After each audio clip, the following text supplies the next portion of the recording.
Good morning mga kabisote. Halika, samahan nyo akong mulit maglalamas na naman tayo ng mga sangkap para sa ating simpleng almusal. Napakasarap mag-almusal kapag ganito ang panahon, umuulan-ulan.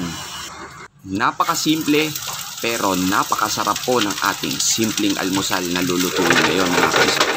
Ayan, nagprito lang po tayo dito ng dilis. Lulutungin lang po natin dito ang ating dilis. Napakabango ng amoy kabisote. Next step, same pan, mag-isa tayo ng ating sibuyas at kamatis. Sinet aside lang po natin yung naprito nating dilis at binawasan natin ng mantika. Sa part na to, naglagay din po ako ng oyster sauce. Magdadagdag ito ng linamnam sa ating dilis. Ngayon, sunod na natin ang ating dilis. Gisa lang po natin.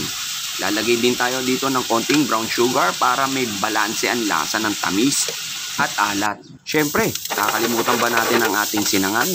Hindi makukumpleto ang almusal kapag walang sinangag. Nagisa lang po tayo dito ng bawang. Ayan, makikita ninyo, naka-plastic po yung ating bahaw na kanin. Leftover rice po yan. Nilagay ko lang po yan sa ref para magagamit natin anytime pagka gusto ninyo ng fried rice.